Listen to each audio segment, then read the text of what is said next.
بسم الله الرحمن الرحيم. ألف لام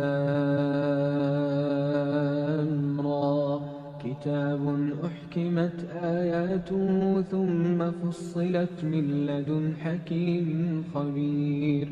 ألا تعبدوا إلا الله إنني لكم منه نذير وبشير. وأن استغفروا ربكم ثم توبوا إليه يمتعكم متاعا حسنا إلى أجل مسمى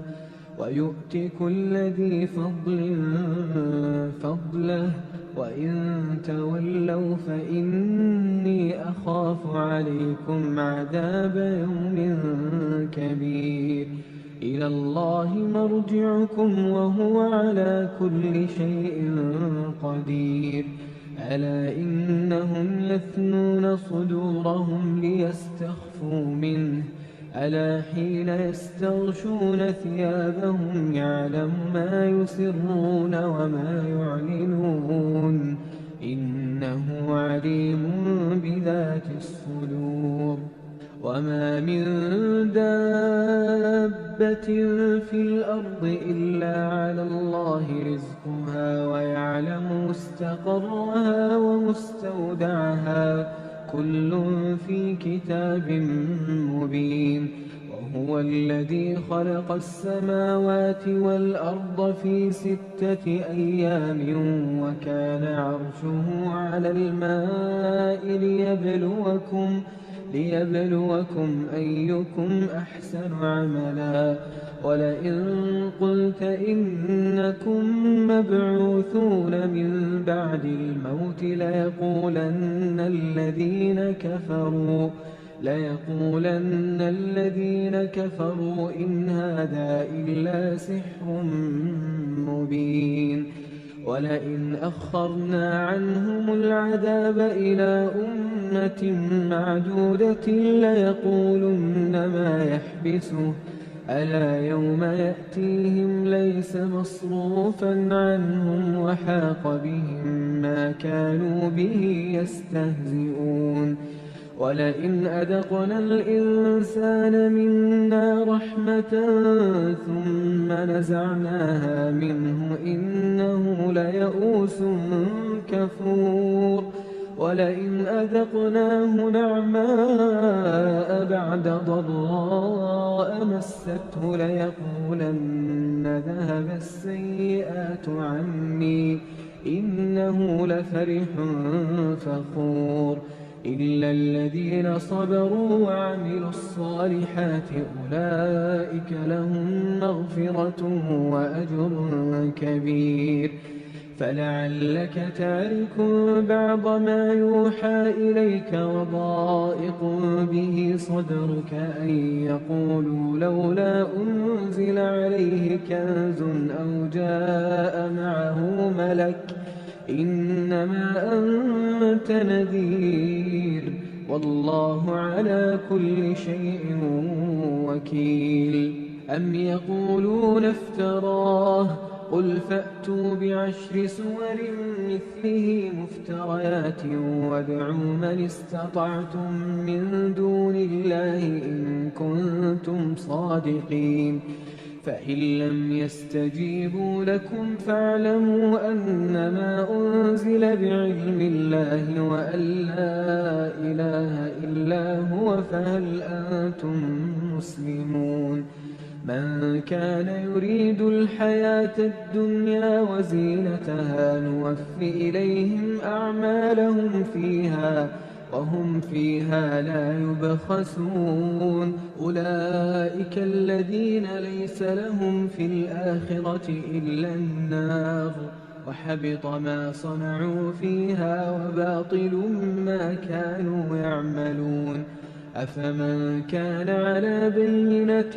من ربه ويتلوه شاهد منه ومن قبله كتاب موسى إماما ورحمة أولئك يؤمنون به. ومن يكفر به من الأحزاب فالنار موعده فلا تك في مرية منه الحق من ربك ولكن أكثر الناس لا يؤمنون ومن أظلم ممن افترى على الله كذبا أولئك يعرضون على ربهم ويقول الأشهاد هؤلاء الذين كذبوا على ربهم ألا لعنة الله على الظالمين الذين يصدون عن سبيل الله ويبغونها عوجا وهم بالآخرة هم كافرون أولئك لم يكونوا معجزين في الأرض وما كان لهم من دون الله من أولياء يضاعف لهم العذاب ما كانوا يستطيعون السمع وما كانوا يبصرون أولئك الذين خسروا أنفسهم وضل عنهم ما كانوا يفترون لا جرم أنهم في الآخرة هم الأخسرون إن الذين آمنوا وعملوا الصالحات وأخبتوا إلى ربهم أولئك أصحاب الجنة هم فيها خالدون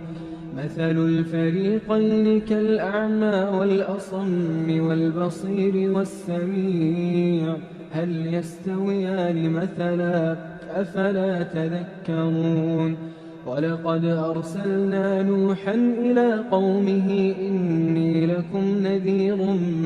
مبين ألا تعبدوا إلا الله إني أخاف عليكم عذاب يوم أليم فقال الملأ الذين كفروا من قومه ما نراك إلا بشرا مثلنا وما نراك اتبعك إلا الذين هم أراذلنا بادي الرأي وما نرى لكم علينا من فضل بل نظنكم كاذبين قال يا قوم أرأيتم إن كنت على بينة من ربي وآتاني رحمة من عنده فعميت عليكم أنلزمكموها وأنتم لها كارهون ويا قوم لا أسألكم عليه مالا إن أجري إلا على الله وما أنا بطارد الذين آمنوا إنهم ملاقو ربهم ولكني أراكم قوما تجهلون ويا قوم من ينصرني من الله إن طردتهم أفلا تذكرون ولا أقول لكم عندي خزائن الله ولا أعلم الغيب ولا أقول إني ملك ولا أقول للذين تزدري أعينكم لن يؤتيهم الله خيرا الله أعلم بما في أنفسهم إني إذا لمن الظالمين قالوا يا نوح قد جادلتنا فأكثرت جدالنا فأتنا بما تعدنا إن كنت من الصادقين قال إنما يأتيكم به الله إن شاء وما أنتم بمعجزين ولا ينفعكم نصحي إن أردت أن أنصح لكم إن كان الله يريد أن يغويكم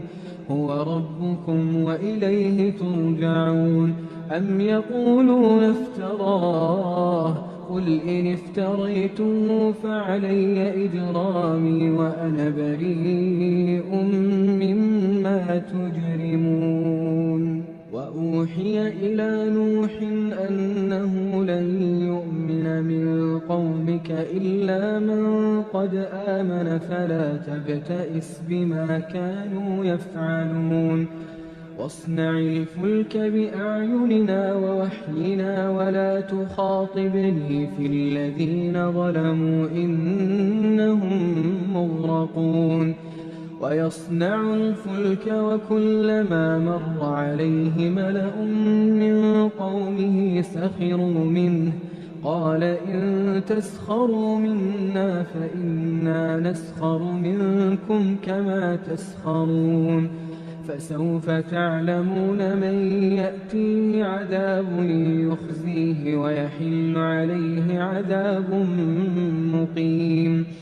حتى إذا جاء أمرنا وفارت النور قل نحمل فيها من كل زوجين اثنين وأهلك إلا من سبق عليه القول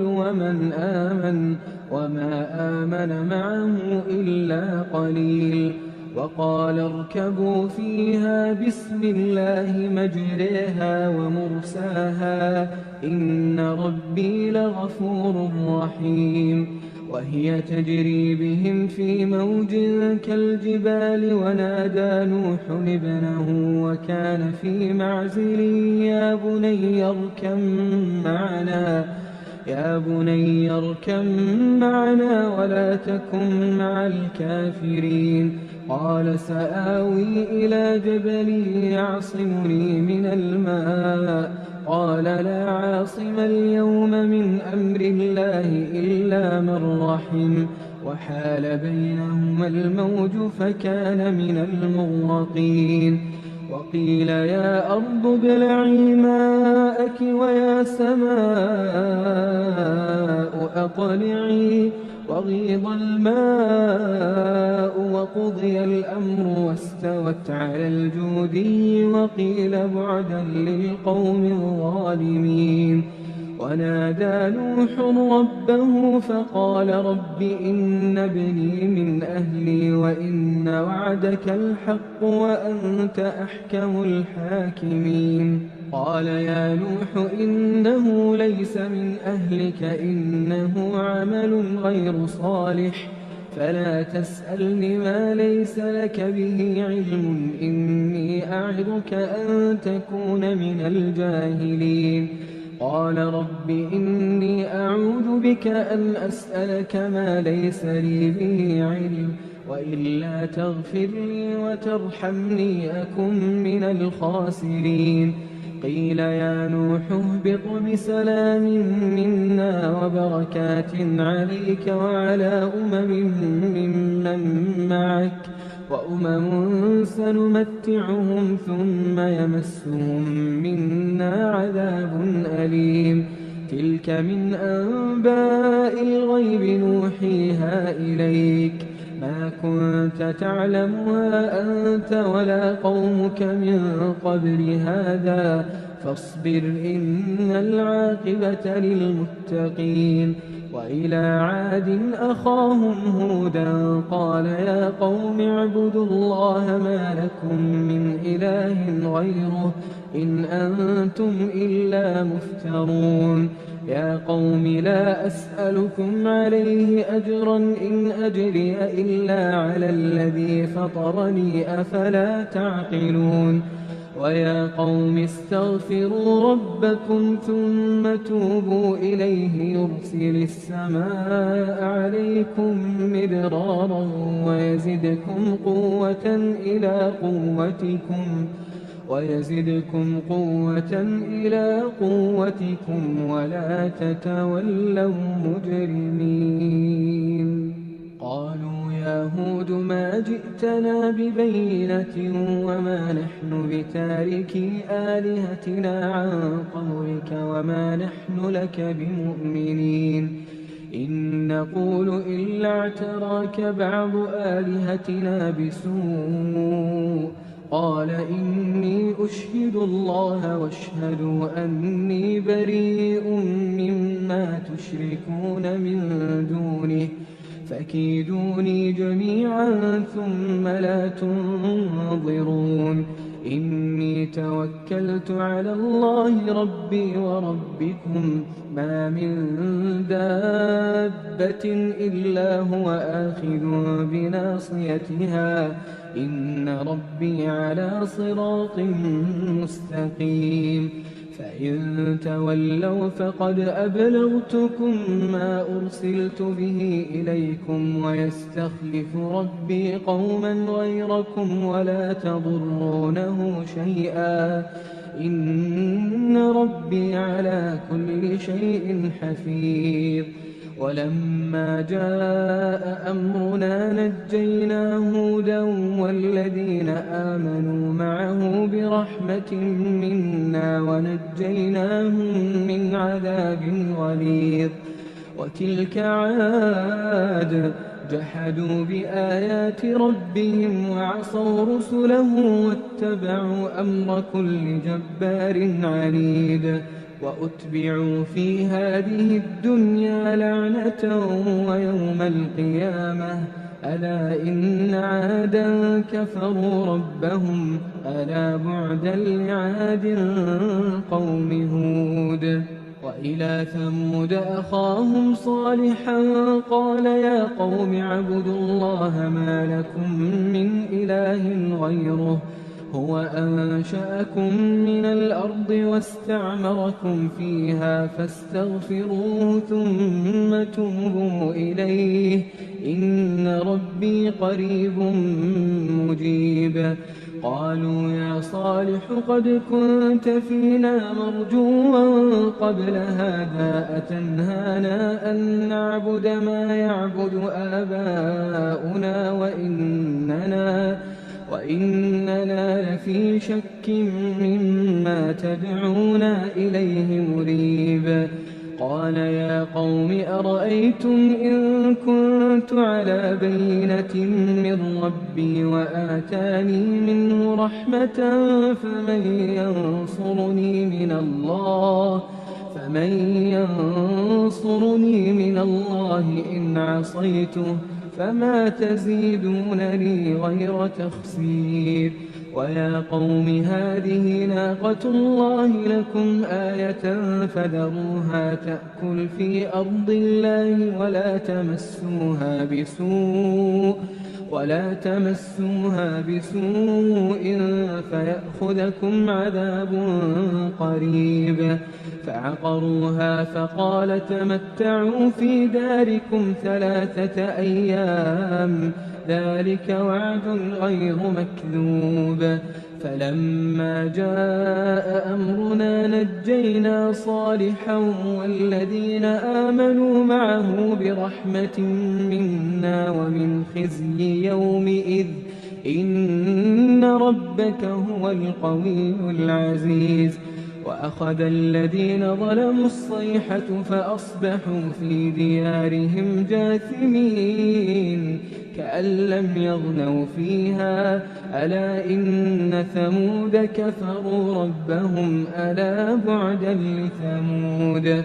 ولقد جاءت رسلنا إبراهيم بالبشرى قالوا سلاما قال سلام فما لبث أن جاء بعجل حنيذ. فلما رأى أيديهم لا تصل إليه نكرهم وأوجس منهم خيفة قالوا لا تخف إنا أرسلنا إلى قوم لوط وامرأته قائمة فضحكت فبشرناها بإسحاق ومن وراء إسحاق يعقوب. قالت يا ويلتى أألد وأنا عجوز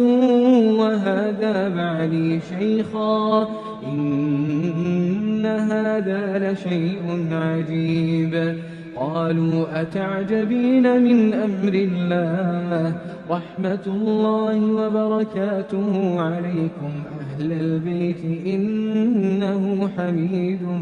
مجيد. فلما ذهب عن إبراهيم الروع وجاءته البشرى يجادلنا في قوم لوط إن إبراهيم لحليم أواه منيب. يا إبراهيم أعرض عن هذا إنه قد جاء أمر ربك وإنهم آتيهم عذاب غير مردود. ولما جاءت رسلنا لوطا سيء بهم وضاق بهم ذرعا وقال هذا يوم عصيب وجاءه قومه يهرعون إليه ومن قبل كانوا يعملون السيئات قال يا قوم هؤلاء بناتي هن أطهر لكم فاتقوا الله ولا تخزون في ضيفي أليس منكم رجل رشيد قالوا لقد علمت ما لنا في بناتك من حق وإنك لتعلم ما نريد قال لو أن لي بكم قوة أو آوي إلى ركن شديد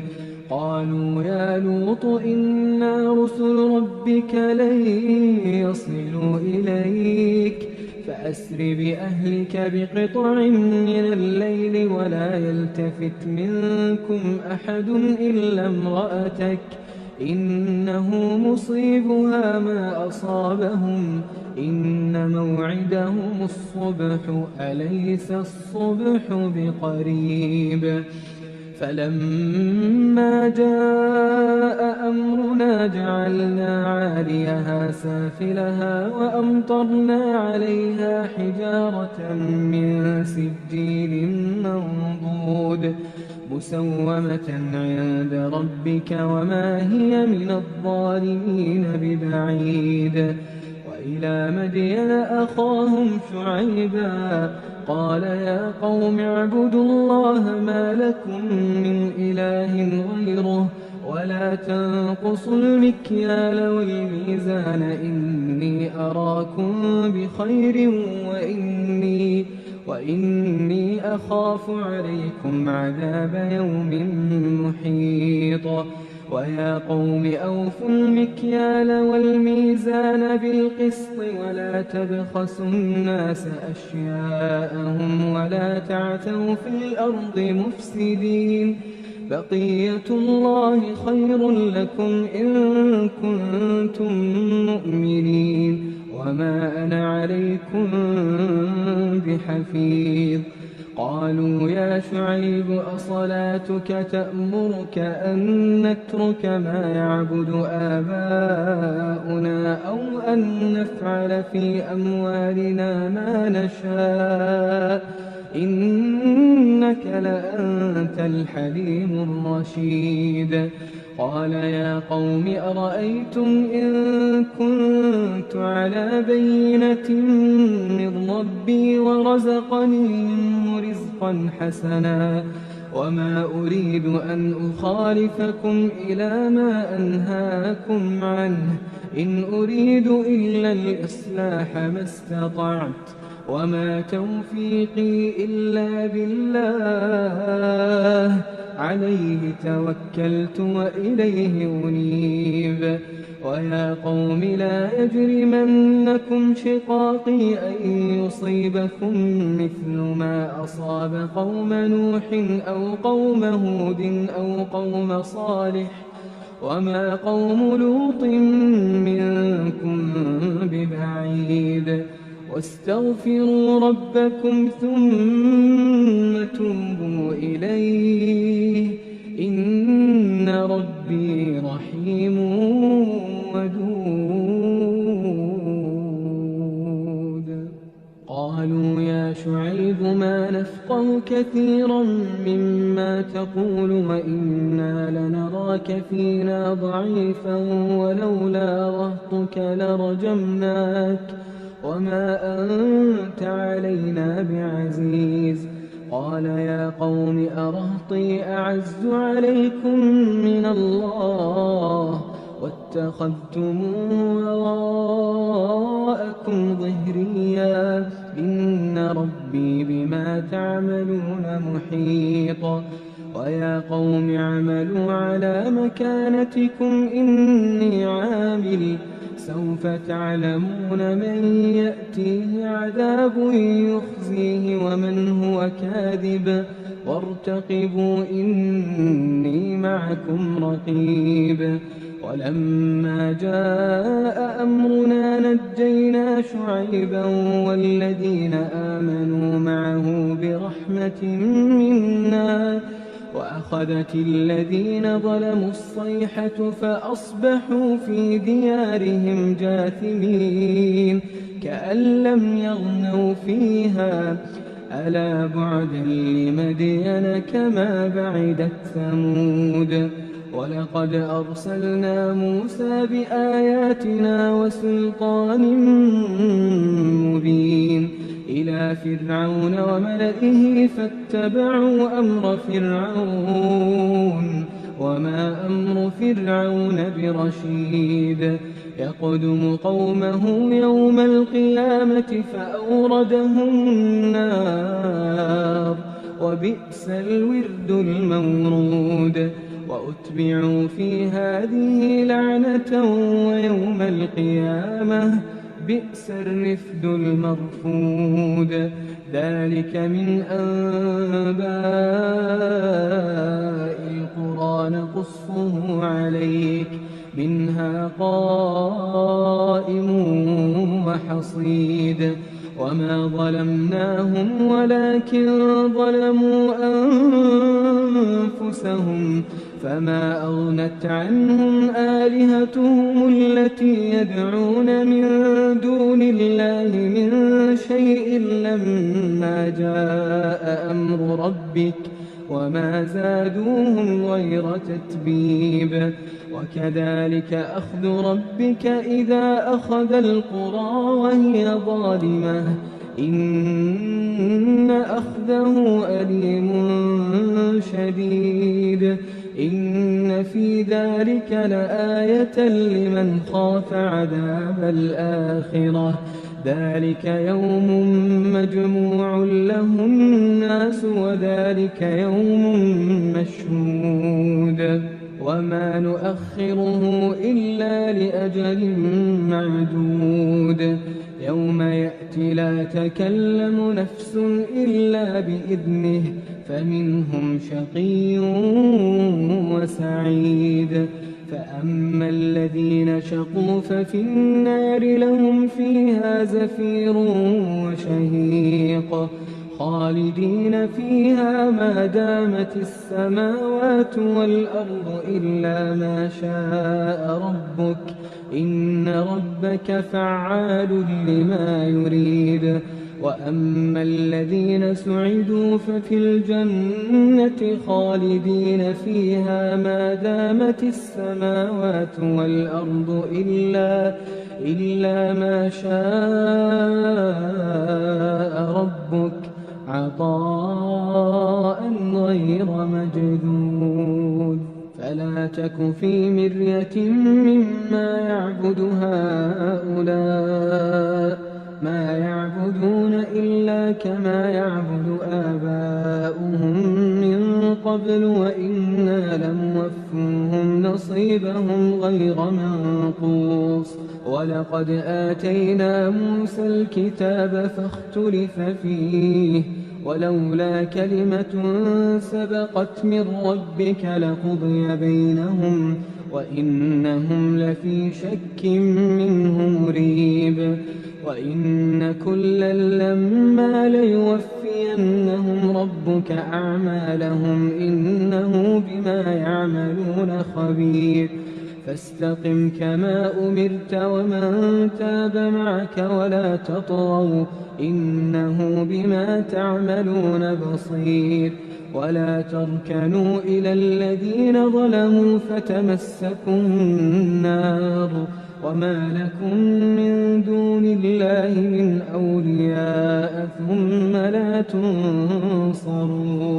وأقم الصلاة طرفي النهار وزلفا من الليل إن الحسنات يذهبن السيئات ذلك ذكرى للذاكرين واصبر فإن الله لا يضيع أجر المحسنين فلولا كان من القرون من قبلكم أولو بقية ينهون عن الفساد في الأرض إلا قليلا ممن أنجينا منهم واتبع الذين ظلموا ما أترفوا فيه وكانوا مجرمين وما كان ربك ليهلك القرى بظلم وأهلها مصلحون ولو شاء ربك لجعل الناس أمة واحدة ولا يزالون مختلفين إلا من رحم ربك ولذلك خلقهم وتمت كلمة ربك لأملأن جهنم من الجنة والناس أجمعين وكلا نقص عليك من أنباء الرسل ما نثبت به فؤادك وجاءك في هذه الحق وموعظة وذكرى للمؤمنين وقل للذين لا يؤمنون اعملوا على مكانتكم إنا عاملون وانتظروا إنا منتظرون ولله غيب السماوات والأرض وإليه يرجع الأمر كله فاعبده وتوكل عليه وما ربك بغافل عما تعملون